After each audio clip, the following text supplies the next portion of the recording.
Assalamualaikum, kami daripada TV PSS SMK Labu Besar ingin melakukan video mengenai COVID-19. Bersama saya Aina Balkis, Afina Syukri, Syifa Ayani. Berjaya bersama kami. Di sini saya ingin menyatakan latar belakang COVID-19. COVID-19 muncul pada sekitar hujung tahun 2019 dan ia bermula daripada Wuhan di negara China. Dan penyebaran dan penularan COVID-19 di Malaysia adalah sekitar pada bulan 3 2020. Dan simptom bagi COVID-19 adalah seperti demam, sesama, batuk kering, sakit tekak dan mempunyai kes yang sedikit pada awal kemunculan COVID-19. Disebabkan penularan COVID-19 yang semakin merebak kepada manusia, pihak kerajaan telah mengambil tindakan untuk melaksanakan Perintah Kawalan Pergerakan fasa pertama pada 18 Mac 2020.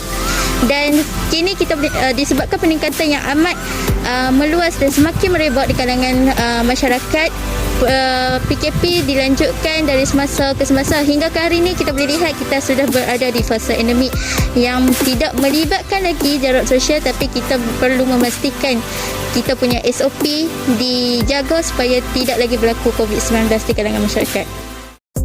Assalamualaikum, bersama saya sekarang ni salah seorang pelajar tingkatan 6 di SMK Labu Besar. Kita akan interview dia sikit. Okey, nama siapa? Saya Asyakira.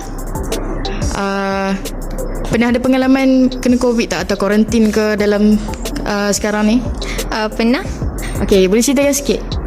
Okey, pada mula saya kena kuarantin kat rumah tu, mula tu bagi saya agak sukar sebab saya terpaksa kuarantin di rumah dan tak ada stok makanan masa tu. So saya hanya order melalui GrabFood, Foodpanda kan. Benda tu akan mengurangkan duit saya. Betul. Mengurangkan duit saya. Lepas tu dalam masa yang sama mak saya dan ayah saya tak boleh kerja. Tu benda tu menyebabkan ekonomi keluarga saya agak merosot lah. Satu family ke yang kena COVID tu? Satu family. Oh, berapa hari? Kuarantin masa tu 7 hari saja. Oh, okey. Terima kasih. Okey, bersama kita dengan salah seorang pelajar tingkatan 6. Boleh saya tahu nama? Nama saya Nurul Anis Elena binti Sahirun dari kelas 6 USM. Okey, soalan saya, adakah anda pernah terkena COVID atau dikuarantin atas sebab kontak rapat? Saya pernah dikuarantin dan sebab kontak rapat kerana pekerja-pekerja di tempat kerja yang saya tu ada yang terkena COVID-19 dan kami dikuarantinkan. Terima kasih atas penjelasan anda. Seterusnya bersama saya salah seorang pelajar SMK Labu Besar. Boleh saya tahu siapa nama? Nama Nur Aisyah Safia binti Muhammad Zulkarnain. Okey Alisa, saya nak ajukan satu soalan. Soalan dia, apakah pandangan Alisa terhadap SOP yang ditetapkan oleh KKM? SOP yang ditetapkan oleh KKM ni sangat berguna lah. Macam kita pakai mask, social distancing, lepas tu perentas daerah dulu kan. Sebab benda ni buat kita COVID sekarang kita kawal. Dan sekarang kita dah boleh buat raya. Okey, bersama saya seterusnya dengan salah seorang lagi pelajar tingkatan 6 SMK Labu Besar. Okey, boleh saya tahu nama encik apa? Nama saya Nur Fatika dari kelas 6 USM. Okey, Fatika, apa perasaan Fatika tentang PDPR yang kita lalui sebelum ni? Dalam masa beberapa bulan macam tu? Sejujurnya stres sebab tak boleh nak fokus, tak boleh nak berhadapan dengan cikgu, kurang faham. Lepas tu terjejas juga sebab tak dapat nak bagi sepenuhnya perhatian.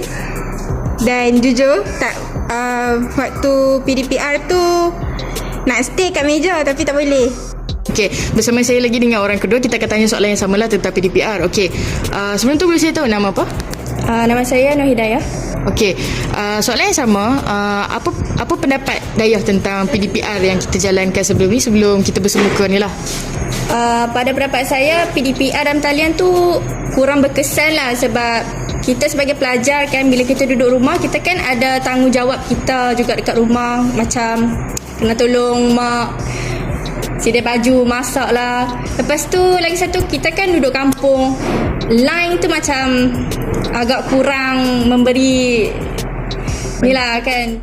Jadi di sini kita dapat rumuskan daripada pandangan pelajar sekolah menengah kebangsaan Labu Besar yang mengatakan belajar secara PDPR amat memenatkan.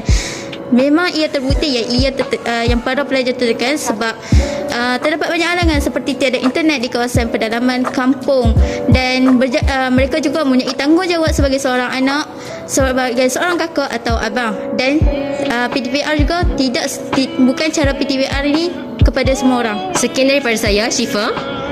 Afina. Dan Aina. Fantastic.